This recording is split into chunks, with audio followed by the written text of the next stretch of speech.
The house smelled wrong at 1:43 a.m. I stood in our kitchen, still wearing my jacket, keys cold in my palm. Lena had texted 3 hours earlier, "Late client meeting, don't wait up." Standard message. Standard lie? Probably. But tonight, something else bothered me. Lemon cleaner. Our kitchen counter gleamed under the pendant lights. Every surface wiped. Dish towel folded into a perfect rectangle. The trash had been taken out. I could see the fresh liner, crisp and empty. Lena hated cleaning. She'd leave coffee rings on granite for days, laugh when I pointed them out, say that's what we had a housekeeper for. So why tonight? Why this staged, pristine moment at 1:43 a.m.? I moved through the first floor like I was conducting an inspection. That's what I do. Municipal building inspector for Harborfield, checking foundations, load-bearing walls, exit routes. I know how to spot the things that don't belong. The scuff on the baseboard by the stairs. Fresh. The coat closet door not quite latched. 2 wine glasses in the dishwasher when Lena texted she was at a client meeting. I walked to the sink and ran my finger along the edge of the counter. Too smooth. Whoever cleaned had done it recently, probably within the last hour. The lemon scent was still sharp, undiluted by time. Someone wanted this place to look like nothing had happened, which in my experience usually meant something very much had. I checked the dishwasher. The cycle hadn't finished drying yet. Droplets still clung to the upside-down stems of the glasses. A third plate leaned in the rack, but untouched, as if placed and then reconsidered. A single fork, no knife. Whoever ate here had taken their time, but not enough to leave a mess. I opened the fridge. A bottle of Chardonnay, half gone, still cool. A wedge of Manchego on a plate. Lena never bought Manchego. She said it tasted like cheese that wanted to be soap. But I liked it. So did Evan Holt. I closed the fridge slowly. I climbed the stairs. Our bedroom door was open. Lena lay on her side, breathing steady, hair fanned across the pillow in a way that looked arranged. Her phone sat on the nightstand, face down. He always face down lately. I walked to my dresser, emptied my pockets. Wallet, keys, the receipt I'd found wedged under the passenger seat of her car that afternoon. Fuel Good Nutrition Bar. 4:47 p.m. Yesterday. $22 for a protein shake and a Kai bowl. The address printed at the bottom, 447 Marina Boulevard. That was Corefit Elite. Evan Holt's studio. Lena had told me yesterday she'd been at the Sanders Build reviewing tile samples at 4:47 p.m. The Sanders Build was 7 miles in the opposite direction. She even sent a picture of tiles spread across a work table. I remembered now. The light in the background looked wrong. Too dim for that space. I had noticed. I notice everything. I just hadn't put it together. I sat on the edge of the bed, pulled out my phone, opened our family tablet account. We shared it for calendars and shopping lists. One of those joint Apple ID things we'd set up years ago and never bothered securing separately. I synced her messages. They loaded slowly. I scrolled. Grocery lists, client addresses, a thread with her sister Dara, mostly eggplant emojis and complaints about their mother. Then one text, received at 11:17 p.m. tonight, from a contact saved as E Studio. Miss your neck. 4 words. Lowercase, no period. I read it twice. Then I smiled. Not because it was funny, because now I knew, and knowing meant I could do something about it. Knowing meant I had time. Knowing meant Lena had no idea I was 10 steps ahead. I turned off my phone, slid under the covers. Lena stirred beside me, mumbled something soft. I stared at the ceiling, counting the hairline cracks in the plaster, making plans. I don't confront. I prepare. I lay there and cataloged the evidence the way I would a building ready to fail inspection. The scuff on the baseboard, likely from a shoe being kicked off in a rush. The 2 glasses, intimate, not friendly. The folded towel, someone trying too hard to erase themselves. The missing knife, used, washed, put away separately, probably because it had butter or cheese residue and they didn't want it spotted. None of it was dramatic. No lipstick on a collar, no hotel receipt, no perfume I didn't recognize. Lena wasn't sloppy, she was careful, but only careful enough to fool someone who wanted to be fooled. I used to want that, used to think not knowing was safer. But ignorance is just deferred pain, and deferred pain compounds interest. The ceiling over our bed had exactly 6 hairline cracks. 1 above the fan, 1 by the smoke detector, 4 spreading out like a web from an old water stain. I had thought about repairing them, but some part of me liked watching them grow. Buildings fail the way marriages do. Not all at once, but after enough unnoticed stress. I closed my eyes and pictured Evan Holt, 6'2", triathlete. $1 million smile he probably practiced. He taught strength-based intimacy workshops, whatever that meant. for couples who wanted to reconnect through physical trust. He'd shaken my hand once at a fundraiser, palm firm, grip just a shade too long, the kind of man who measured every gesture on a scale of dominance. Lena used to make fun of guys like that. Human Ken dolls, she'd call them, too shiny to be real. Yet somehow, here we were. I thought about the first time Lena lied to me. Not a big lie, just a small one about whether she'd eaten the last lemon tart I'd been saving. She said no, but I found the wrapper in her briefcase 2 days later. She laughed it off. I wanted to believe it didn't matter, but patterns matter. A beam doesn't collapse because of 1 extra pound. It collapses because every extra pound goes unnoticed. At 2:11 a.m., I got up again. I went to my office downstairs, closed the door, turned on the desk lamp, pulled out a legal pad, wrote 1, timeline 2, access points, 3, leverage I treat problems like structures, find the weak points, apply pressure. Timeline first. When did she start lying? Was it gradual or sudden? Did it begin after that argument about the vacation house? Or earlier, when she switched to morning workouts and stopped asking me to go? Access points. What does Evan have? Her time, her attention, her trust. What do I have? The mortgage, the joint accounts, the knowledge of every inch of this house and every habit of the woman sleeping upstairs who thinks I'm oblivious. Leverage? Not violence? Never violence. That's messy. That's what people do when they react instead of plan. I don't react, but I do document. People don't realize how much you can learn from small things. The way someone sets down a glass, the pattern of their footsteps, the items they replace slightly wrong. I already had enough for suspicion. Soon I'd have proof. I opened my laptop, created a folder, labeled it Renovation. I smiled at the irony. I started importing screenshots, the receipt photo, a picture of the scuff on the baseboard, the wine level in the bottle. Evidence is just storytelling with timestamps. Upstairs, the house creaked, the natural settling of wood and heat. Or maybe Lena turning in her sleep. I listened. The rhythm steadied again. She wasn't awake. I wondered if she dreamed of him, if when she whispered in her sleep, she did sometimes, she ever said another name. 3:04 a.m. I finally went back to bed.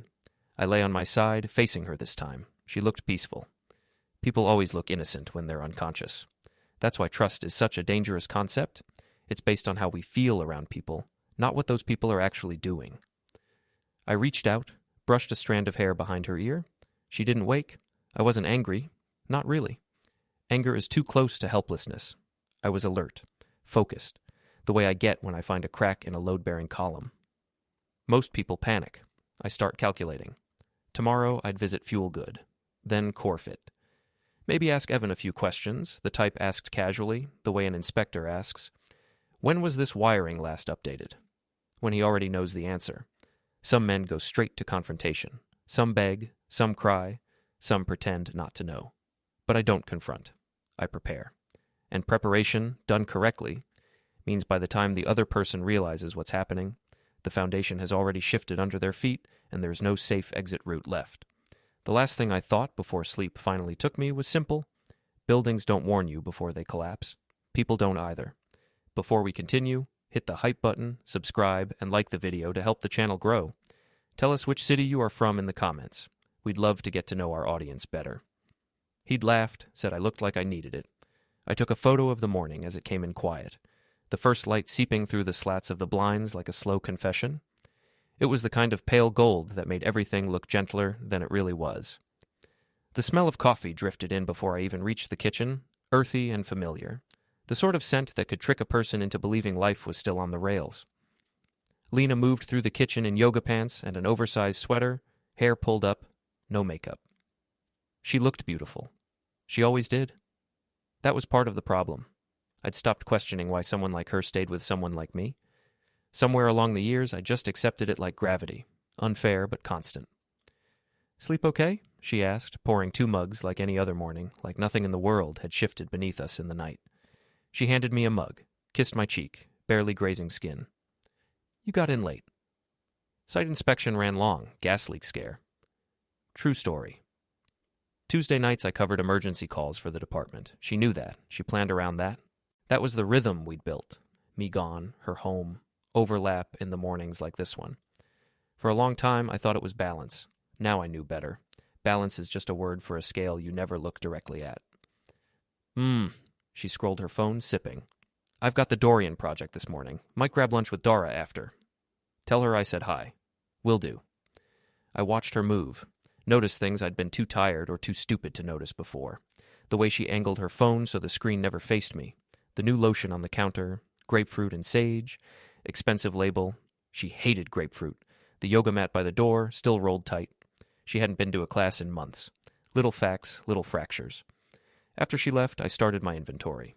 I walked through the house room by room like a stranger who'd broken in and was trying to understand the people who lived here, took pictures of everything, toothbrush positions, her closet, 3 new dresses I'd never seen, tags cut off, hung like soldiers waiting for parade day. The bathroom, 2 towels used, 1 damp, 1 not. I lived here alone half the week in terms of real presence, but someone had been here with her. The air still held a trace of cologne I didn't own. I opened her desk drawer in the study, found a folder labeled Design Inspo, flipped through, printouts of boutique hotel lobbies, fabric swatches, paint chips, then a photo, Lena in a mirror selfie at what looked like a gym, holding a green juice, smiling wide. The mirror caught the reflection of the room behind her. Equipment, motivational posters, and in the corner, barely visible, a car in the lot outside the window. Vanity plate. Fit for LFE. I'd seen that plate. Evan Holt drove a silver Audi with that exact plate. I'd done a walkthrough on one of his Corfit expansion permits last year. Remembered him because he'd tried to bribe me with a free year membership. I'd declined. I remembered the way he leaned close when he spoke, like everyone else was background noise. I remembered the kind of confidence that came from a life of never being told no. I stared at the photo longer than I should have. The timestamp read 11:42 p.m. 2 weeks ago. Tuesday, another emergency call night. Then I opened my laptop. Logged into our phone account. We shared a family plan. I pulled the records, texts, call logs, scrolled back 3 months, then 6, then a year. Patterns emerged like bruises under fading light. Late-night calls to E-Studio. Always when I was on night inspections. Always between 10 p.m. and 1 a.m. Texts sent during my work hours. Gaps in her location data where she'd turned off sharing. Something she'd insisted we enable for safety. I downloaded everything. Saved it to an encrypted folder. Backed it up twice. Then I called a lawyer. Not just any lawyer. Mara Quinn. I'd met her at a zoning hearing 2 years ago. She'd shredded a developer's bad faith petition in under 10 minutes, didn't raise her voice once, smiled the whole time. Later she'd told me she liked people who actually read the footnotes. I liked people who turned footnotes into weapons. She was the kind of person who could turn paperwork into artillery, her assistant answered. I made an appointment for Friday, said it was personal. I spent the rest of the morning cataloging our finances, joint accounts, my separate checking, the savings account I'd started before we got married, the one that held the down payment for this house. Lena's business account, I didn't have access, but I knew she mixed personal and business expenses. I pulled credit card statements, found charges at Corfit Elite going back 18 months. Monthly, sometimes twice a month, yoga mats, supplements, private training sessions. Lena didn't train, she didn't even like gyms. I made a spreadsheet, dates, amounts, locations, every inconsistency, every charge that didn't match her story, everything I'd swallowed when she'd said she was doing more self-care or trying new routines. By noon, I had a timeline. By 2 p.m., I had questions I'd never ask her directly. By 3 p.m., I had the first draft of a life where she wasn't in the house, but her absence didn't feel like oxygen leaving the room. By 4 p.m., when she texted running late, grab dinner without me, I had a plan. The mirror didn't lie, it never had. I stood in front of the one in our bedroom, the one she used to check her outfits before we went out somewhere nice back when we meant what it was supposed to. I looked at myself the way you look at a condemned building, not with fear, but with inventory. Foundation cracked, support beams weakened, but still standing, still salvageable, if you clear out the rot. Something in me was quieter than I expected. Not rage, not heartbreak, just a geometric clarity, like I'd finally seen the blueprint from above. I thought about the years, the inside jokes, the road trips, the mornings like this one. I thought about how trust doesn't explode, it erodes, grain by grain, smile by smile. And one day you wake up ankle-deep in sand and pretend you're still on solid ground. I went to the garage, dug out 2 old suitcases, set them on the bench like I was prepping for a trip. In a way, I was, not a vacation, a relocation of self. I didn't pack yet. I wasn't running. I was preparing. There's a difference. Before dinner time, I walked the perimeter of the house. Not sure what I was looking for. Maybe a reason to turn back, maybe a reason to keep going. The azaleas she planted last spring were still alive, but barely. She'd forgotten to water them. No, I hadn't noticed. That felt like a metaphor, too obvious to ignore. At 6:12 p.m., she texted again, "Don't wait up." No explanation, no emoji, no guilt. I didn't reply. I sat on the back steps, watched the sun drop behind the neighbor's roof, and thought about the version of myself who would have believed the lies, would have waited up anyway, would have convinced himself that love was supposed to feel like hoping for crumbs. I wasn't that man anymore. Later, I walked inside, opened the encrypted folder, and added one more photo. The mirror selfie. Hers, not mine. Proof in pixels. Because the mirror never lies. But people do. Harborfield was the kind of town where everyone knew someone who knew someone, and if they didn't, they pretended they did to keep up appearances. The Marina District had been gentrified into brew pubs, yoga lofts, and co-working spaces full of freelancers who wore headphones like armor. The north side still had chain-link fences, gravel yards, and hand-painted signs that said, "No trespassing," in letters that faded just enough to make you wonder if anyone still meant it. City Hall sat in the middle of everything, a gray brick building with fluorescent lights that hummed like insects trapped in glass tubes. The windows never opened, even in summer, because someone in maintenance insisted the HVAC system needed consistency. The place always smelled faintly of copier toner, wet umbrellas, and the kind of coffee that had been reheated too many times. I'd worked there for 11 years, knew every corridor, every crooked ceiling tile, every door that stuck in humid weather. I knew which council members took bribes and which ones just took long lunches, knew which inspectors could be swayed with baseball tickets and which ones preferred envelopes slipped inside ordinance binders. Knew that if you wanted something approved, you filed on a Wednesday, brought a dozen assorted donuts from Marina Bakery, and showed up to the Thursday meeting pretending you were doing everyone a favor. Thursday night, I went to Fenton's, the bar 2 blocks from the harbor where inspectors and contractors drank in uncomfortable proximity, everyone pretending they weren't negotiating anything. Fenton's had sticky tables, a jukebox that favored 90s alt-rock, and a bartender who didn't bother learning names, just orders and whether the person tipping was worth remembering. I sat at the end, ordered a beer I didn't want, and listened the way I always did, half present, half invisible.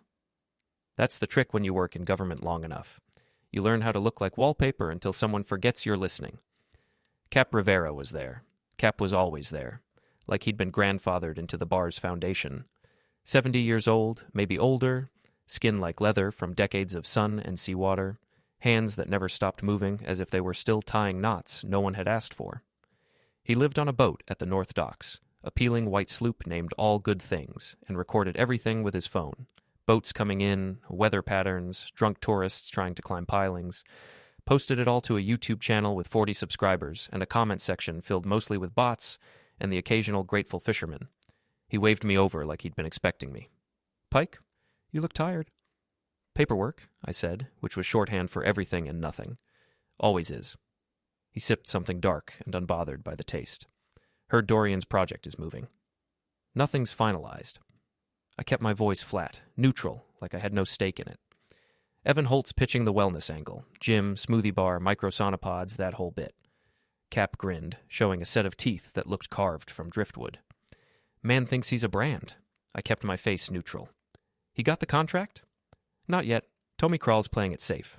Wants approvals locked before he commits." Cap leaned in, lowering his voice even though no one cared enough to listen. "But Holt's already acting like he won. Saw him here last week buying rounds, talking about scaling his business. Like the ink's already dry." "Good for him," I said, and even Cap could hear the hollowness. "Yeah."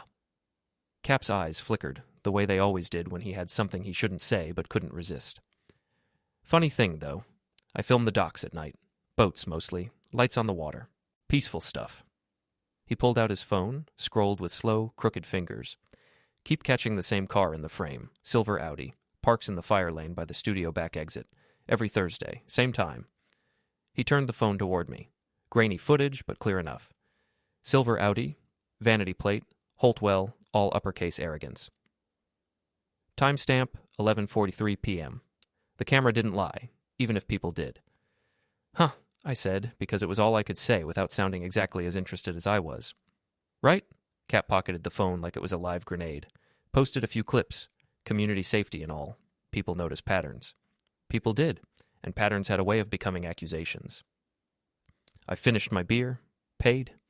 As I stood, I saw them, Lena and Evan. 20 feet away, walking past the front window, framed by neon reflection and city haze, late-night grocery run, bags in hand, laughing about something I couldn't hear but could guess at. They froze when they saw me through the glass. The laughter died first, then the ease in their posture. Lena's hand twitched like she wasn't sure whether to wave or pretend she didn't know me. I raised my hand, smiled, waved like a neighbor who had no reason to think anything was strange. Then I left. The air outside smelled like brine and fryer oil. Harborfield at night always felt like it was holding its breath, waiting for the tide to decide what it wanted to take. I walked the long way back to my car, past shuttered galleries and loading docks where shadows talked in cigarette sparks. The marina was quiet, the boats rocking in slow, sleepless rhythm. Somewhere a radio played old Motown, soft and scratchy, like someone was trying to remember a better decade. I thought about Evan Holt, his wellness empire that didn't exist yet but already had a slogan. Thought about Lena, sharp, elegant, smarter than the room she was usually in, and married to someone who believed branding could replace character. Thought about the Audi in the fire lane, same time every week, hidden in plain sight because no one pays attention to what they've already decided is normal. Patterns. The next morning, the City Hall elevator stalled between floors again, and no one seemed surprised. The vending machine still ate dollar bills, unless you fed them in right side up, with corners ironed smooth by sheer patience, and the council agenda still pretended every vote was impartial, even when the whole room smelled like somebody had already been paid. I filed the Dorian paperwork, stamped it, checked the routing log twice because that's where things vanished when they needed to.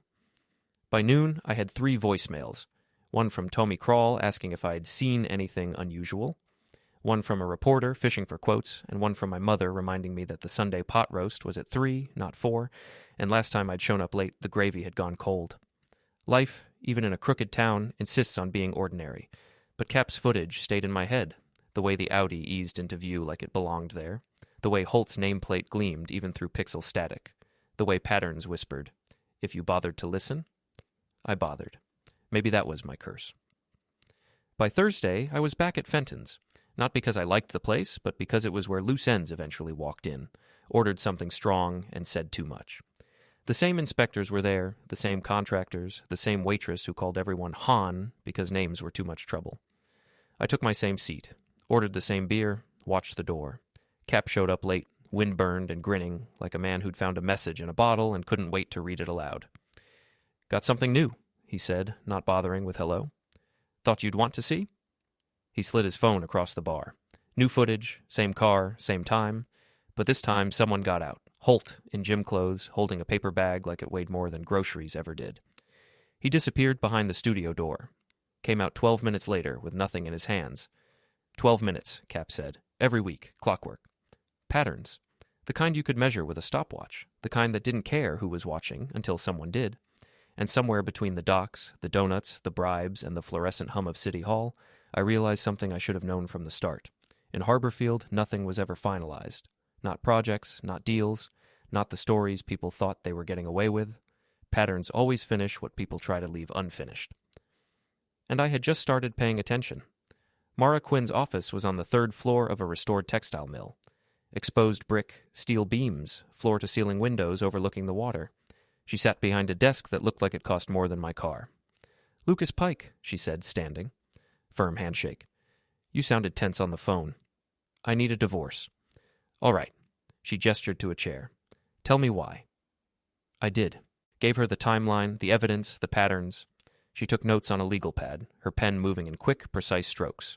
Didn't interrupt. Didn't react. When I finished, she set the pen down. "Do you want to save the marriage?" "No." "Do you want revenge?" I paused. "I want what's fair." "Fair is subjective. Let's talk realistic." She leaned back. "Pennsylvania is a no-fault state.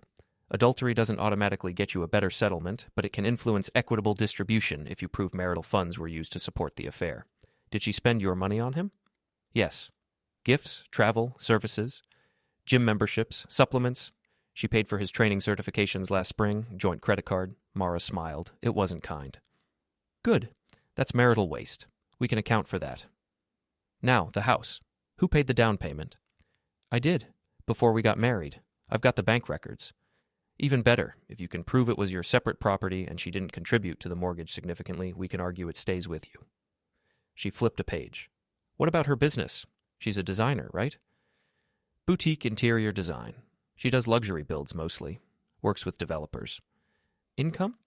Varies. She doesn't share the books. We'll subpoena them. Mara made another note. Here's what you do. File quietly. Don't tell her. Don't hint. Don't change your behavior. Let her think everything is fine. Meanwhile, I'll prepare the paperwork. When we're ready, we serve her. Publicly, if possible. Publicly? You want leverage? You want her to feel the pressure? Serve her somewhere she can't make a scene. Somewhere her image matters. Mara tapped her pen. She's image-driven, right? Social media, clients, reputation? Yes. Then we hit her there. Not illegal, not cruel, just strategic. I sat back. What about him, Evan? What about him? Can we make his life difficult? Mara's smile widened. Not through me. I'm an officer of the court. But you're a building inspector, Lucas. I'm sure you know how to read code. I'm sure you know when something isn't up to standard. I do. Then read carefully. She closed the folder. One more thing. If she spent marital money on him, we can account for that. If she decorated him, if she built his business with your joint funds, we can make sure that comes out of her end. I grinned. Oh, she decorated him. Dinner that night was pasta, the kind she liked. Al dente linguine tossed in olive oil, garlic, a handful of cherry tomatoes blistered just enough to burst under the fork. Lena made it, humming along to something on her phone, some indie song with a beat too soft to recognize, but enough to keep her swaying at the stove. I set the table the way I always did. 2 plates, mismatched because we'd never gotten around to buying a full set. Cloth napkins we stole from a wedding years ago, and the cheap wine glasses that had somehow survived every move. I poured wine, red for me, white for her, and we moved around each other like dancers who'd done this routine 1,000 times, never touching, never colliding, always aware of the other's orbit. How was your day? She asked, sliding the pasta into a bowl like she was presenting a masterpiece. Boring. Inspections, paperwork. I shrugged, knowing she didn't really want the details. No one ever did. The bureaucracy of my job drained conversation faster than any argument. Mine too? Tile samples? Client kept changing her mind. Which client?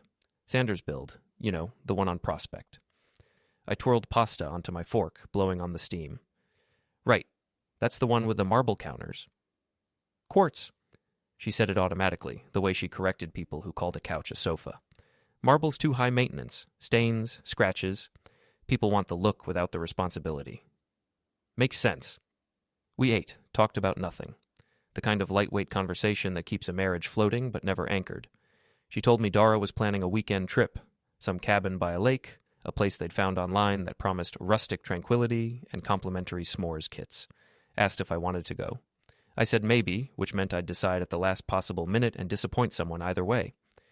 She laughed at something on her phone, memes, TikTok, probably a video of a dog wearing shoes, and didn't show me. That was new, or maybe it wasn't, and I was just finally timing my glances right. After dinner, I washed dishes. She dried, our routine. The sink of it was almost beautiful, if you ignored the silence between us, the way we both stared a second too long at running water or a stack of plates like it might offer answers. Hey, she said, setting down a plate. I've been thinking. Maybe we should separate our finances a bit. You know, for budgeting. I've been mixing business and personal too much. Makes taxes a nightmare. I kept scrubbing. Sure, makes sense. Really? You're okay with that? Yeah, whatever's easier for you. She kissed my cheek, light and quick. You're the best. But her voice didn't lift the way it used to. No playful lilt, just relief, like she'd practiced the conversation, expected resistance, and got permission instead. Later, in bed, she curled against me. Her hair smelled like rosemary shampoo, her skin warm from the leftover heat of dishwater. She whispered, I love you. I stared at the ceiling, counting the faint, crooked cracks in the plaster, the ones we always said we'd fix but never did. I love the truth. She didn't respond, just breathed steady, already asleep or pretending to be. I didn't bother checking. Pretending is its own kind of sleep. I lay awake, calculating how much longer I'd have to share this bed before everything split clean. Not a fight, not a dramatic exit. Just a quiet unraveling, like a sweater you keep wearing even though the threads at the cuff have already come loose. There was a time when I would have asked her what was wrong, a time when she would have told me before I even had to. We used to over-explain everything, how work felt, what a dream meant, whether a joke landed wrong. Now we rationed honesty the way people ration batteries during a blackout, saving it for a crisis that never announced itself. I wondered when that shift happened, whether it was gradual, like erosion, or sudden, like a snapped cable on a suspension bridge.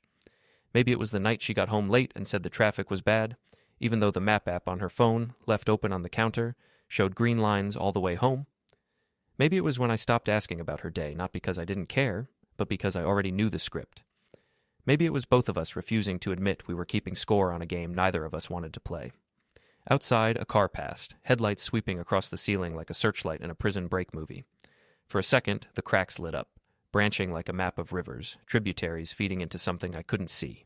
I thought about the finances again. Separate accounts, separate cards, separate responsibility. The kind of cleanup people do before a split. Not because they've decided to leave, but because they've started imagining what it would be like if they did. I could hear her breathing, soft and even, the same rhythm I used to match unconsciously. Tonight it sounded like waves hitting a shore I wasn't standing on. I tried to remember the last time we laughed so hard we cried. The last time dinner tasted like more than something to keep us alive. The last time I love you felt like a shared truth instead of a bedtime ritual. I couldn't, or maybe I could, but the memory was blurred, like a photo taken with a shaky hand. Eventually, I closed my eyes. Didn't sleep. Just drifted in that hollow place where thoughts loop and reality feels like a draft of itself. I thought about how people say relationships take work, like they're construction projects. Lay foundation, raise beams, seal cracks. But no one talks about the work of undoing, how carefully you have to unspool a life so you don't tear it, how even the cleanest break still leaves fibers behind. At some point, the sky went from black to navy to the faintest blue, dawn creeping in like a truth you can't ignore anymore. Lena shifted, rolled away from me, taking the blanket with her. A small thing, a symbolic thing. I didn't pull it back. The alarm never went off. We both woke before it. Another habit, anticipation replacing need. She padded to the bathroom, door half closed, the sound of running water and a toothbrush and a throat being cleared. I lay still, pretending to sleep because it felt like the kindest option. When she came back, she sat on the edge of the bed, tying her hair into a knot. "You're up?" "Yeah." "You sleep okay?" "Sure." A pause, a nod, silence. Then, "Let's talk tonight, okay?" "About what?" She gave a small smile, the polite kind you give a stranger who holds the door. "About things. Things. The word you use when you're afraid to name the real subject." I nodded. "Okay." She stood, grabbed her bag, her keys, her phone, kissed my forehead the same way she might bless a statue for luck. "I'll see you tonight," she said, and she would. We would eat again, talk again, circle the truth like bees around a sugar bowl, close enough to taste it, but never landing. The door shut. The house sighed, and I finally let myself breathe the way you do when the air is yours again, even if only temporarily. I got up, made coffee, sat at the table we once picked out together after arguing about wood finishes in a store that smelled like varnish. I stared at the grain of the oak, tracing it with my fingertip the way I used to trace the freckles on her arm. 10,000 tiny moments had brought us here, none of them catastrophic, none of them headline-worthy. Just the slow accumulation of unasked questions, unfinished conversations, unchecked doubts. Love didn't end with a bang. It ended with the quiet acceptance that the echo of what it used to be was no longer enough. And yet, I wasn't angry, not yet, just aware, a witness to the unraveling. A participant, too, whether I admitted it or not. I sipped my coffee, bitter and strong, and made a silent tally of what we'd have to divide someday. The table, the plates, the rosemary shampoo she'd leave in the shower even after she moved out, the bed with the ceiling cracks above it, the truth which would finally have nowhere left to hide. I didn't know when we'd say it out loud, but I knew it was coming. A conversation months in the making, ripening like fruit we'd both pretended wasn't there. Sooner or later, we'd have to pick it, bite down, taste whatever was left. Maybe it would be sour. Maybe it would surprise us. Maybe it would be something neither of us had words for yet. But it would be real, and that, at least, was something. Corfit Elite occupied the ground floor of a converted warehouse on Marina Boulevard. Glass front, motivational quotes in vinyl lettering, techno bass vibrating through the walls. I walked in Saturday morning, gym bag over my shoulder, wearing old sneakers and a t-shirt that had seen better days. The front desk girl smiled too wide. "First time?" "Thinking about joining. Heard good things." "Awesome. Let me get someone to show you around." She tapped a tablet. A minute later, Evan Holt appeared from the back. He looked exactly like his Instagram. 6'2", aggressively groomed, compression shirt showing off arms built in this exact facility. He grinned, extended a hand. "Lucas, right? I'm Evan. Welcome to Corfit." I shook. His grip was too firm. "Thanks. Place looks great. Wait till you see the equipment." He walked me through, showed me the free weights, cardio section, the studio where they ran spin classes and yoga. Everything was branded. Towels with CFE embroidered in silver, water bottles. Even the mirrors had the logo etched in the corner. "We do personal training too," Evan said. "Nutrition coaching, whole lifestyle transformation. Sounds intense. Only if you want results." He laughed. "But hey, we keep it fun. Community vibe. We do socials, events. It's not just a gym." I noticed a wall of photos, members posing with Evan, flexing, smiling. One photo caught my eye. Lena, holding a green juice. Same photo from her design inspo folder. "That your wife?" I asked, pointing. Evan barely glanced. "Oh yeah, Lena. She's a member. Great energy. She's mentioned this place. Didn't realize she came here often. Couple times a month, I think." He moved on, showing me the locker rooms. I booked a trial class, Thursday night. 7 p.m. Evan said it'd be a good intro, moderate intensity, friendly crowd. I thanked him, paid the trial fee, left. Outside, I sat in my car and pulled up Cap's YouTube channel. Scrolled through his night footage. Found 3 videos from the past month. Same silver Audi, same fire lane. Timestamps, Thursday nights, 11:47 p.m., 11:52 p.m., 11:39 p.m. I forwarded the links to myself. Then I texted Lena. "Joined a gym. Trying to get in shape. Proud of me?" She replied in seconds. "So proud. Which one?" "Corfit Elite. Heard it's good." 3 dots appeared. Disappeared, appeared again. "That's great, babe." No exclamation point. No emoji. I smiled. I booked the class for Thursday. Thursday night came with rain. Heavy, slanting. The kind that turned streets into rivers and made gutters choke. I parked 2 blocks from Corfit, pulled my hood up, jogged through puddles. The class was brutal. 45 minutes of circuits, burpees, kettlebell swings. Evan prowled the room, barking encouragement, correcting form. I kept up. Barely. My lungs burned. My legs shook. But I finished. Afterward, people lingered, chatted. Evan worked the room, all smiles and high fives. I hung back, stretching, watching. At 8:47 p.m., Lena walked in. She froze when she saw me, recovered fast, smiled wide. "Lucas, what are you doing here?" "Trial class. You?" "Just picking up my water bottle. Left it this morning." She held up a silver CFE bottle. "Didn't know you'd be here." "Surprise." Evan appeared. "Lena, hey, you two know each other?" "He's my husband," Lena said, laughing too loud. Evan's face did something complicated. "Oh, right. Small world." "Tiny," I said. We stood there. Rain hammered the windows. Someone coughed.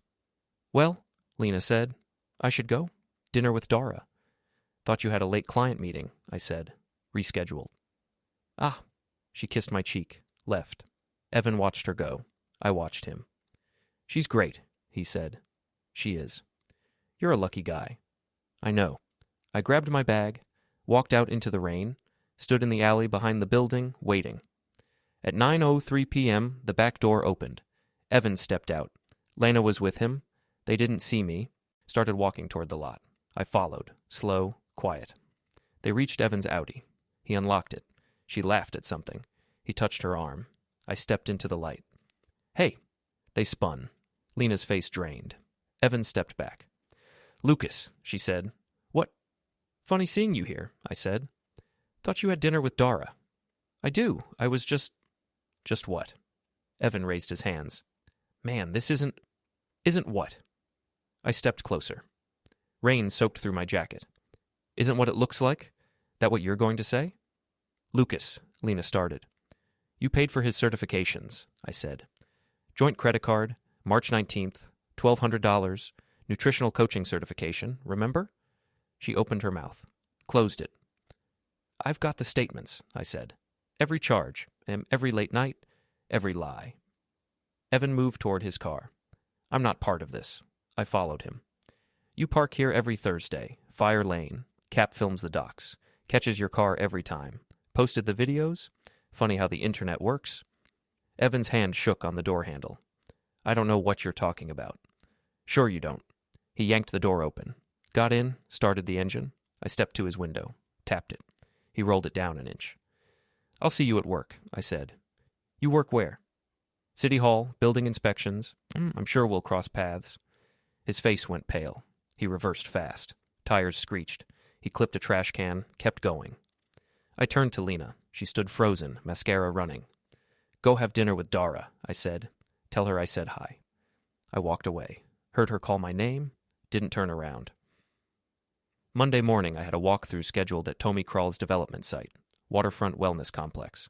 Luxury condos, co-working space, ground floor retail. Tommy wanted it to be Harborfield's crown jewel.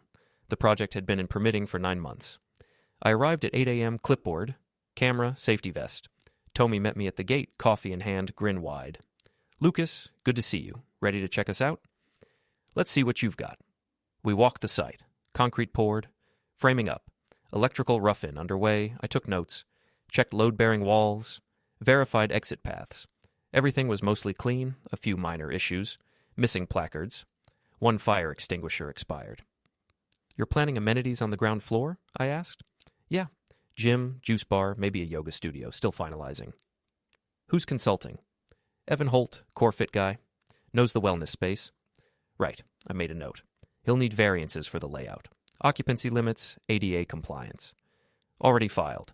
Good. I'll review them. I finished the walkthrough. Wrote up a summary. Minor violations. Nothing that would stop progress. I submitted the report by noon. At 1 p.m., Rhea Park appeared at my desk. She was a city planner, late 20s, sharp, allergic to drama. We'd worked together on zoning cases. She trusted me because I read footnotes. Saw your report on Krall's site, she said. Clean build. Mostly. Heard Evan Holt's involved. For the amenities. Right. She hesitated. You know he filed for a variance last week? Wants to exceed standard occupancy in the gym space? Says it's for class sizes. That's not unusual. No, but it needs council approval. Public meeting, this Thursday. Interesting. She studied me. You okay? You look tense. Just tired. If you say so. She left. I pulled Evan's variance request. Read every line. The layout was aggressive, tight spacing, minimal egress. Not illegal, but not smart. If anyone raised a safety question at the public meeting, council would table it. Delay approval. I forwarded the request to Cap. No message, just the attachment. Public record is my favorite color. Friday night, Lena announced her sister was coming over for dinner. Dara, 32, social media manager for a local boutique, every moment of her life curated for Instagram. She arrived at 6 p.m. with wine and a ring light. Lucas, she hugged me. You look great. Lena said you joined a gym.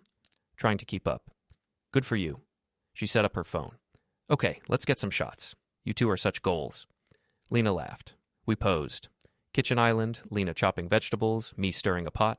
Both of us smiling like catalog models. Dara directed. More natural. Laugh. Perfect. Dinner was salmon and roasted vegetables. Dara talked nonstop. Asked about my job, Lena's projects, our plans for the holidays. I played along. Perfect husband. Attentive. Funny. Lena relaxed.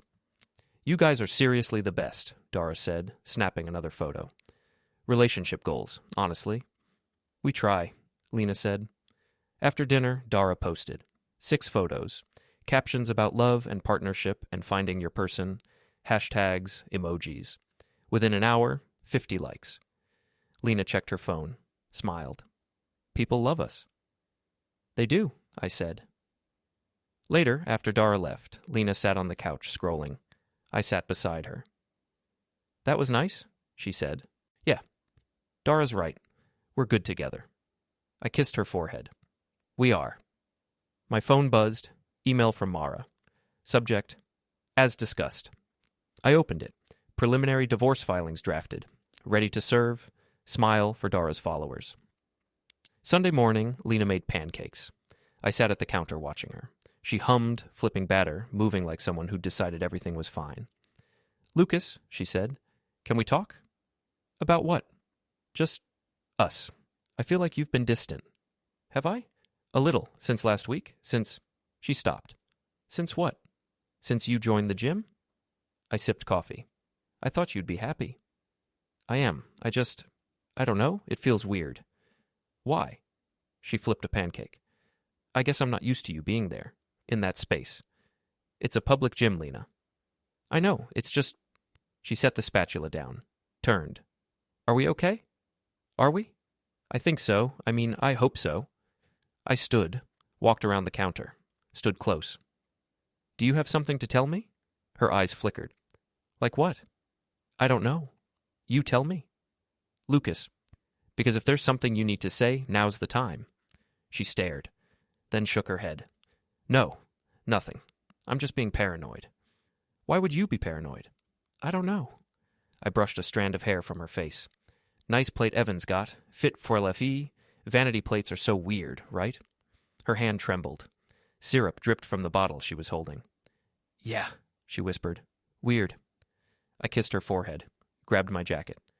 I'm going for a walk. I left her standing there, holding that bottle, staring at nothing. Mara filed the papers Monday morning. Quiet. No announcement, just a docket number and a court stamp. Process server was arranged for Thursday. Monday night, I met Cap at the docks. He sat on his boat, harbor field lights, mending a net. Gulls screamed overhead. Got your email, he said. And? Posted 3 more clips, time-stamped, same car, same spot, titled them Fire Lane Violations, Marina Boulevard. How many views? Couple hundred, but someone shared it on the Harborfield subreddit. That blew up. 600 comments. People are pissed. About parking? About entitled assholes. Cap grinned. Someone identified the car, traced the plate, posted Evan Holt's name and his studio address. Mods took it down, but screenshots live forever. Interesting. Very. Cap set down the net. You playing a long game, Lucas? I'm playing the only game I've got. Fair enough. Let me know if you need more footage. I left. Drove home. Lena was asleep. I sat in the dark living room, scrolling through the subreddit thread. People were angry, calling for enforcement, tagging the city council, demanding accountability. Harborfield always watches. Thursday at 2 p.m., Lena had a client presentation at the Dorian building. New luxury condos. She'd been prepping for weeks. I knew because she'd told me 17 times. The process server arrived at 2:14 p.m. I wasn't there. Didn't need to be. Mara texted me. Done. I waited. At 2:47 p.m., my phone rang. Lena. I let it go to voicemail. She called again, texted. What the hell is this? I replied. You'll keep the plates? I keep the house? At 3 p.m., Evan called. I answered. What did you do? He said. About what? You know what? Do I? Lena just got served. At her presentation, in front of clients. Huh? Unfortunate timing. This is insane. You can't what? File for divorce? I'm pretty sure I can. You're doing this because my wife's been sleeping with you for a year? Yeah, that's part of it. Silence. Then, I'm not part of this. You are now. I hung up. At 4 p.m., Mara called. She wants to talk. Mediation. Her lawyer's already calling. Tell them no. You sure? Completely. All right, this is going to get loud. Let it. I went to the Dorian building, stood outside, watched Lena leave, face red, eyes puffy. She saw me across the street, stopped, stared. I waved. She got in her car, drove away. You keep the plates. I keep the house. Thursday night, Harborfield City Council convened at 7 p.m. public session. Agenda included Evan Holt's variance request for Tommy Krall's waterfront wellness complex. I sat in the back row. 20 people in attendance, mostly contractors and residents. Cap was there, 2 rows ahead, filming on his phone. Evan presented first, slick slides, renderings of the gym space, testimonials. He talked about community wellness, accessibility, economic growth. Council members nodded. Then public comment opened. A resident raised her hand. Older woman. Lived on Marina Boulevard. I've got concerns about safety, she said. I've seen vehicles parked illegally in fire lanes near this proposed site, blocking emergency access. If the owner can't follow basic parking laws, how do we trust him with occupancy limits? Evan's face tightened. That's not relevant. It's absolutely relevant, the woman continued. There's video evidence, posted online, same car, multiple violations. Council should consider character. Murmurs rippled through the room. A council member asked for clarification. The woman pulled up Cap's videos on her phone. Showed them. Evan stood. "This is a setup. That footage is—" "Public record," Cap said from his seat. "I film the docs. It's my hobby. I post everything." Another council member leaned forward. "Mr. Holt, have you been parking in fire lanes?" "Occasionally, maybe, but—" "Occasionally," the woman snapped. 17 times in 3 months. Evan lost it, stood fast, pointed at Cap. "You're targeting me. This is harassment." "Sir," the council president said, "please sit down." "No, this is garbage. You're tanking my project over parking tickets? We're tabling the variance pending review of safety concerns. That's standard procedure." Evan grabbed his folder, knocked his chair back. It clattered. People stared. He stormed out. Tommy Krall sat in the front row, face unreadable. "I left after the meeting. Rhea caught me in the hallway." "That was brutal," she said. He lost his temper. "Yeah." Krall looked pissed. "Guess we'll see." She studied me. "You orchestrated that." "I filed a report. That's my job." "All right." She walked away. I checked my phone. Text from Mara. "Variance tabled, amenity strangled." I smiled. "Variance tabled, amenity strangled." Friday night, I found Evan in the Corfit parking lot. 11 p.m. Empty lot. Just his silver Audi under a flickering streetlight. He saw me coming, back toward his car. "Stay away from me." I kept walking. "We need to talk." "I've got nothing to say." "That's fine. I'll talk." I closed the distance. He fumbled for his keys, dropped them, bent to pick them up. I stepped on them. "You cost me a year," I said. "Maybe more. You made my wife a liar. You made me look stupid." "I didn't—" I shoved him. Not hard. Enough. His back hit the Audi. The alarm shrieked. Lights flashed. People from the bar across the street turned. "You can't—" "I already did." I stepped back. The alarm kept screaming. A crowd gathered. Phones out. Recording. I walked away. "Hear that?"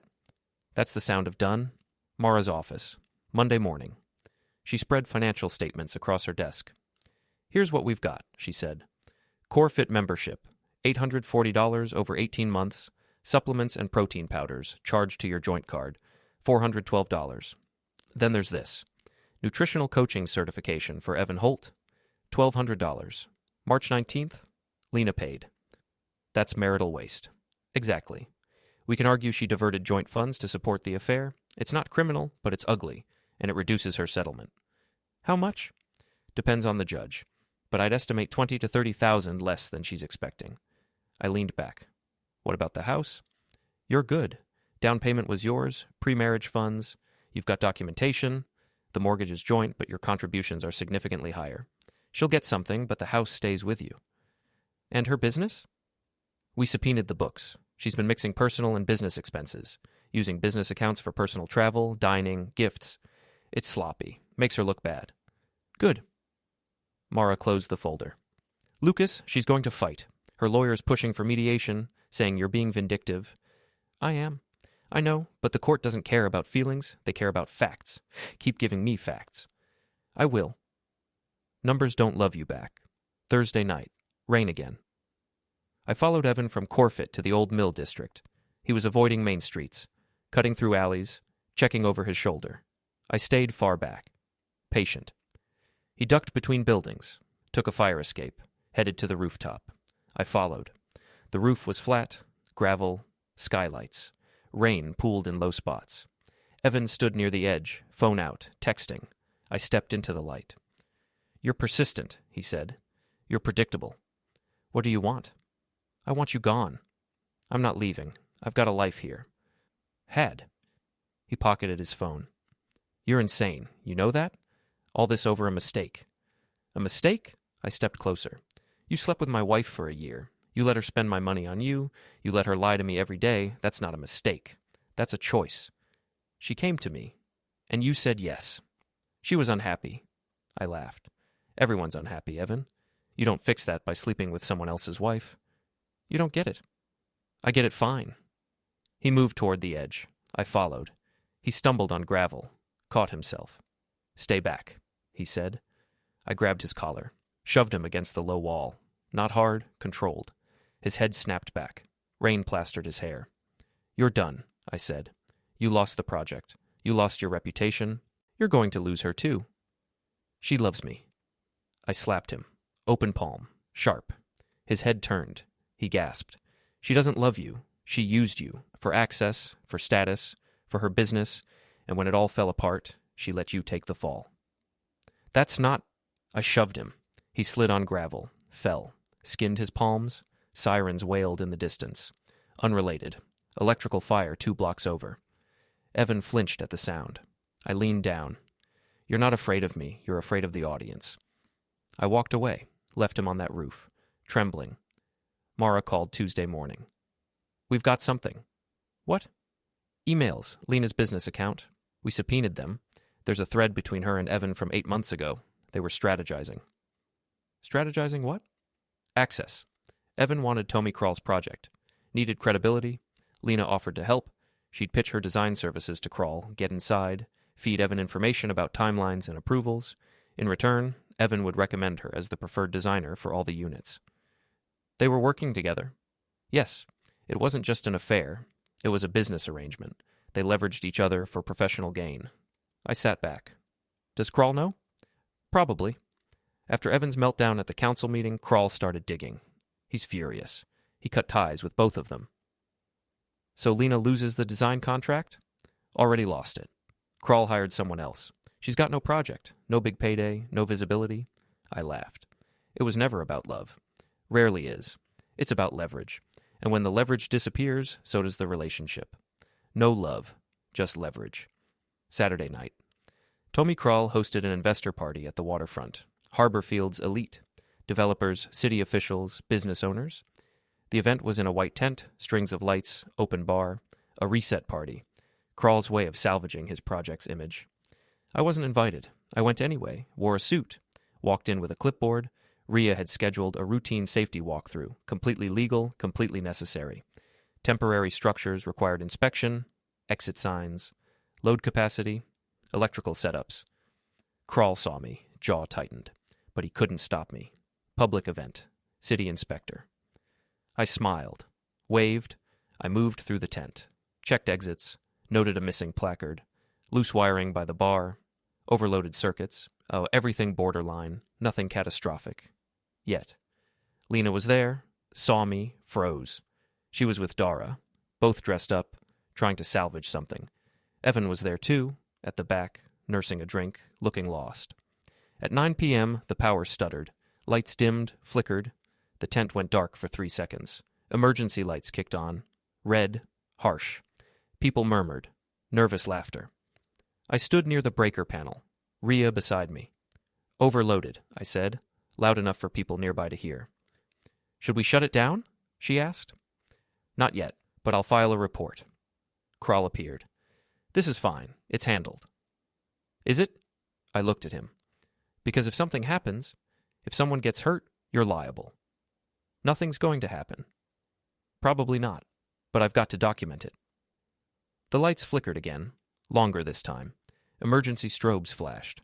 Red light bathed everyone, made their faces look guilty. Red light looks honest on you. The storm hit at 10 p.m. Wind off the water. Gusts rattled the tent. Poles shook. Decorations snapped loose. People moved inside, but the tent was still half full. Evan grabbed a microphone. Tried to pitch.